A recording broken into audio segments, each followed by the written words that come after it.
Captain Elias Ward leaned over the edge of the observation deck, staring at the vast swirl of stars. The neutral outpost hung like a jewel in the darkness, but war was never far.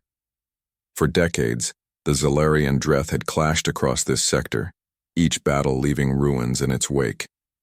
Humans had arrived only recently, but even as newcomers they were beginning to gain respect, sometimes grudging, from both sides. Elias's ship, the Aegis, hummed quietly behind him. It was small, fast, and lightly armed, perfect for reconnaissance missions in dangerous zones. He had been sent here to observe, not fight. Yet Elias knew that war had a way of forcing itself upon even the most careful plans. "Captain Ward," Lieutenant Juno said, her voice tense through the comm. "We're picking up Zalari patrols near the outer perimeter. They're closing fast." Elias straightened. "Stay calm. Maintain course, but be ready for evasive maneuvers. I want eyes on the outpost first. We can avoid engagement if they don't see us as a threat." The sensors beeped again. This time, a distress signal flashed across the main screen. Elias frowned. It was coming from the ground level of the neutral outpost, right where civilians were housed. Juno's eyes widened. "Captain, that's a Dreth settlement. They have families there." Elias didn't hesitate. "Prepare a landing pod. We're going down." The ship's engines flared, and a small pod detached, streaking toward the surface. When Elias and Juno landed, the scene was chaotic. Smoke rose from a nearby building, and alien soldiers from both sides were clashing fiercely. Plasma bolts lit the air, leaving streaks of green and blue fire. And there, in the middle of the battlefield, was a small Dreth child. Her silver eyes were wide with fear, her tiny body frozen in place as blasts zipped dangerously close. Elias didn't think. He ran. He dove in front of her just as a plasma bolt tore through the air, striking his side. Pain flared sharply, but he managed to push the child behind a low wall. She screamed, but she was alive. Juno ran to him. "Captain, Move the child to safety." Elias gasped. Blood seeped through his uniform, warm and sticky against his skin. He ignored it. Right now the child was more important than himself. The fighting paused briefly. Aliens on both sides stared at the human who had thrown himself into danger without hesitation. Even the hardened Dreth soldiers, known for their fierce loyalty, looked uncertain. Elias gritted his teeth, forcing himself to stand. Every movement hurt, but he steadied his aim with the small plasma pistol he carried. With careful precision, he covered the child, firing at any attacker who came too close. The child's mother arrived shortly after, running through the smoke. Commander Rilla's eyes, sharp and calculating, landed on Elias immediately. What is this?" she shouted, her voice shaking between anger and disbelief. Elias turned to her weakly. "Your child. She's safe." Rilla's gaze swept over him. The human's uniform was scorched, his body bleeding, but his stance was firm. He had risked everything, not for glory, but for her child. Something in her chest twisted. Anger warred with a strange sense of respect. "You dare," she began, but then faltered. Juno helped Elias stumble toward cover. "Captain, we need to get you out of here," she said. Elias shook his head. "Not yet. Make sure the child is safe. That's more important." They managed to escort the child to the temporary shelter. The Dreth woman followed silently, her eyes still on Elias. Though he was clearly human, foreign, frail by their standards, his courage shone through every line of his body. Hours passed, and the skirmish ended. Both sides had taken losses, but Elias's action had shifted something fundamental. Soldiers whispered about the human who had thrown himself into the fire to save a Dreth child. Civilians who had watched from their hiding places began to hope that perhaps this human could be trusted. Elias lay on a makeshift cot in the outpost medical bay. Juno applied bandages to his wounds, murmuring quietly about how lucky he had been. "You didn't just save her life," she said softly. "You changed how they see us. The Dreth, they might even respect humans now." Elias smiled faintly through the pain. I didn't do it for respect. I did it because it was the right thing. Commander Rilla entered the room. Elias turned his head toward her, wincing slightly. Her eyes were sharp, and her posture stiff. Yet there was something different now, something softer, almost like curiosity. You risked yourself for my child, she said slowly. You, a human. Elias shrugged weakly. Anyone would have done the same. Rilla's gaze lingered. She had seen many soldiers fight, many die. Few had chosen to protect someone who was technically the enemy. Humans were unpredictable, strange, and fragile. But maybe, just maybe, they had a moral strength the Dreth could not understand. You will come with me, she said finally, her voice steady. Elias frowned. Excuse me? Rilla's eyes were firm. You saved my child. That makes you important. The council will want to meet you. You will come, or face consequences. I am giving you the choice, to come willingly. Elias considered it. He was injured, far from his people, and surrounded by beings who had been his enemy moments ago. Yet something inside him understood the opportunity.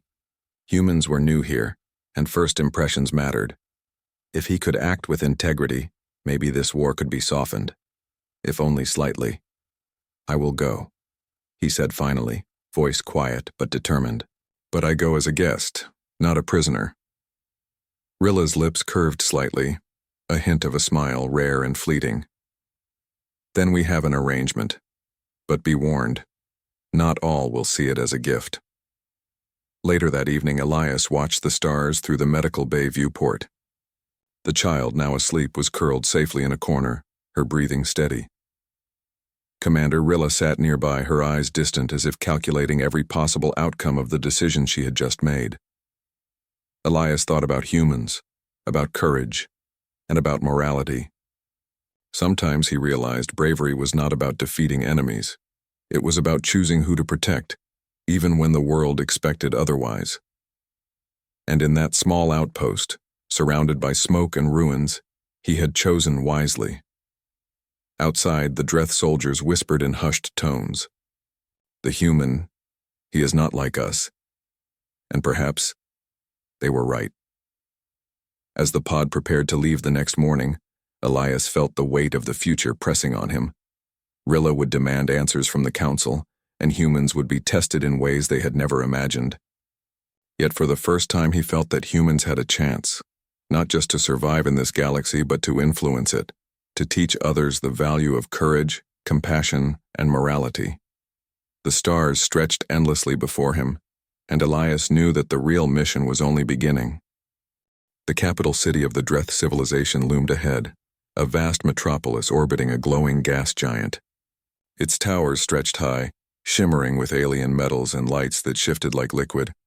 For humans, the city was overwhelming, a place of strange sounds, colors, and technologies beyond their imagination. Yet Captain Elias Ward knew he had a purpose and a responsibility to show that humans could stand with honor even in the heart of an enemy's world. Commander Rilla guided Elias through the city's main corridors. Dreth guards observed every movement, their expressions unreadable. Elias could feel their suspicion, but he refused to falter. Humans were not meant to cower in fear. They were meant to act with courage and integrity. At the council chamber, the leaders of the Dreth waited. High-ranking officials, clad in ceremonial armor, regarded Elias silently. Whispers echoed across the room as he entered. The child he had saved clung to her mother's side, her small eyes watching him with innocent curiosity. You have interfered in Dreth affairs, one council member said, his voice sharp, and yet the outcome benefits us. Explain yourself, human. Elias stepped forward. I did not act for reward, council members. I acted to save a life. The child's safety mattered more than the battle. The chamber was quiet. The words were simple, but they carried weight. These beings had never considered that an outsider could value life above strategy or conquest. Another council member spoke. Your people are new. They claim honor and morality, but these are not enough in war. Elias nodded respectfully. I understand. But sometimes courage and compassion can achieve what weapons cannot. Sometimes a life saved can change the hearts of many. The council murmured among themselves. Rilla glanced at Elias, admiration in her eyes, but she remained silent. Her own position was complicated. She had to balance gratitude for her child with loyalty to her people. The first test came quickly. A sudden alarm rang through the chamber. The city's central energy core was unstable, threatening to collapse and destroy entire sectors of the capital. Alien engineers ran frantically, unable to stabilize the system. Elias stepped forward. "Let me try," he said, examining the complex controls. Humans had a different way of thinking, combining intuition with trial and error, and sometimes it worked. "Do you know what you are doing?" one of the engineers demanded. "I can help," Elias replied calmly. "Trust me." For hours he worked alongside the Dreth engineers, offering guidance and suggesting adjustments. Slowly the energy core stabilized. Lights flickered back on across the city, and the council members watched in awe. The impossible task had been completed not by brute force but by ingenuity and human reasoning. Rilla turned to Elias. "Your methods are strange, but effective. You have shown skill and courage even here." Elias smiled faintly. "Sometimes the solution is not in strength alone. Sometimes it is in seeing possibilities that others cannot." The council's perspective began to shift. The human was no longer just a guest. He was a being with ideas, bravery, and a moral compass that even they could admire. Days passed. Elias spent time with the child he had saved, teaching her small human games and laughing as she attempted to mimic his movements. Rilla observed quietly, noting how his presence brought peace and hope, not fear.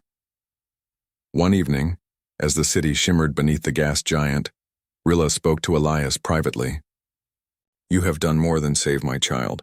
You have changed how my people see humans. But there is still danger. Not everyone will accept you." Elias nodded. "I know, but even a single act of courage can inspire many. If we can show them that humans value life, maybe they will choose a better path." Rilla considered this. The Dreth had fought for generations, often forgetting mercy in the pursuit of victory. Elias reminded her that there could be another way, a way where lives were valued, not merely conquered. The council convened again to discuss the future of humans in Dreth territory. Elias spoke clearly, without arrogance or fear. "Humans are not here to take sides. We seek understanding, peace, and cooperation. If you judge us only by our strength, you will miss what makes us special. Our courage to act for others even when it is difficult, even when it is dangerous." Silence fell over the chamber. For a moment it seemed as if no one would respond. Then a Dreth elder stood. "Perhaps we have underestimated you, human. Perhaps your people's moral strength is greater than their numbers or weapons." The other council members nodded. Some hesitated, still wary, but the seed of respect had been planted. Rilla turned to Elias.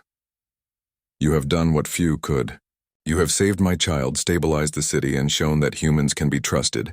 I will stand by you." Elias smiled, feeling a warmth he had not expected. "Thank you, Rilla. That means more than you know." The child ran to him, wrapping her small arms around his leg. "Captain Elias, you are my hero," she said. Her simple words carried the weight of hope. Elias knelt and hugged her back. "And you are brave, too. Never forget that." Weeks passed. Humans gained recognition in the Dreth system. Soldiers whispered of Elias's courage. Civilians admired his compassion. And even some Zalari who observed from afar began to wonder if humans were allies worth respecting. The galaxy was vast and humans were small in number, but they carried a power that could not be measured by weapons alone: morality, creativity, and courage. Rilla faced her own challenges. She had to protect her people, but she had also witnessed something extraordinary. Humans could act with honor in a way the Dreth had not fully understood. She decided that Elias would return home, not as a prisoner but as a symbol of what humanity could bring to the galaxy. The day of departure arrived. The child waved, her small hand trembling. "Goodbye, Captain Elias, thank you." Elias waved back. "Take care of her," he said to Rilla. "She is strong and she has you." Rilla nodded. "And you? You have changed my world, human. I will not forget it." As the Aegis lifted off the planet, Elias looked back at the shining towers of the Dreth capital. He thought of the child, of Rilla, and of the soldiers who had begun to whisper of human courage. For the first time, he felt the truth of the universe. Bravery and morality could ripple across worlds, changing hearts and minds in ways that weapons never could. In the weeks and months that followed, humans earned respect across multiple systems. Stories spread of a single act, a human who had risked his life to save a child and in doing so, had shifted the course of history. War still raged, but seeds of peace had been planted, and all because one man chose to act with courage, even when it was dangerous, even when it was inconvenient. Elias Ward had not sought glory. He had only chosen to do what was right, and in the vast, star-filled galaxy, that choice made humans something extraordinary. Beings capable of shaping the universe not through fear or force, but through courage, morality, and compassion. As the Aegis sped toward the next mission, Elias looked at the stars and smiled. The galaxy was still dangerous, still uncertain, but humanity had a ply.